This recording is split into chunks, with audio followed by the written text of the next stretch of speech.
ရှေးအခါရာဇကြိုမျိုးတွင်ဂုံတိတ်ခါရှိသောမိသားစုတစ်ခုတွင်ကလေးတစ်ယောက်မွေးဖွားလာသည်သူကိုစံမူကဟုအမည်ပေးခဲ့ကြသည်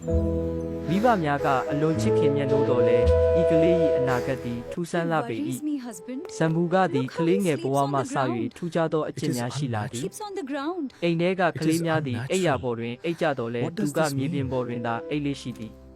မိဘများသည်လူအများ၏ပြောဆိုမှုကိုစိုးရိမ်ကာစံမူကကိုအာဇီဝကတို့ရှိရာသာသနာကျောင်းသို့ပို့ခဲ့ကြသည်စံမူကသည်လူမသိအောင်လျှို့ဝှက်စွာအနိုင်ဆုံးအကျင့်များကိုပြုလုပ်လေသည်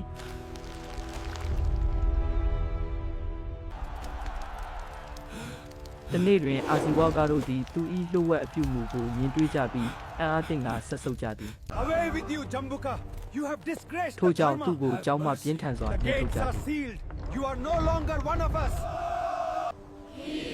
အချိန်ကြာလာသောဇမူကသည်တောအရက်တွင်ကြောက်ဖြာပေါ်တစ်ချီတောက်ဖြင့်ရက်ကတရားကျင့်နေတကယ်သို့ပြုလုပ်လေသည် The heavens လူ obey များက my သူ့ကို voice. ထူးဆန်းသောတာမန်မဟုတ်သူဟုယုံကြည်လာကြသည် Bring forth ဇမူ your ကသည် offerings မိမိ and တွင် you အာ shall နိ be သင်ရှိ spared. ကြောင်းပြောဆိုကာလူများ၏ယုံကြည်မှုကိုလှည့်စားခဲ့သည်လူများကအံ့အားသင့်ကလူတန်းမှုများပြုလုပ်ကြသည်တနေ့တွင်တမန်တဗုဒ္ဓဖျားရှင်သည်ဇမူကရှိရာသို့တည်ငြိမ်အေးချမ်းစွာကြွလာတော်မူသည်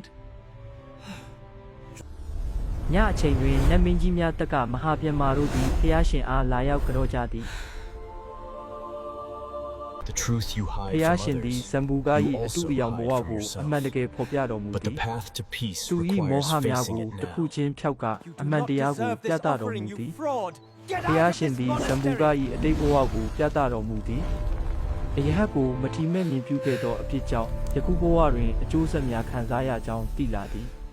အမှန်တရားကိုသိမြင်ပြီးနောက်ဇမူကသည်တန်ဝေကဖြစ်ကာဖျားရှင်ထံ၌ယဟန်ဝတ်လေသည်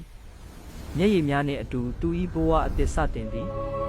နောက်ဆုံးတွင်ဇဘူကသည်တရားအားထုတ်၍အရဟတ်တဖို့ကိုရရှိခဲ့သည်မောဟမှလွတ်မြောက်ပြီးငြိမ်းချမ်းမှုအပြည့်နှင့်ဘဝကိုပြည့်စုံစွာပြည့်မြောက်ခဲ့သည်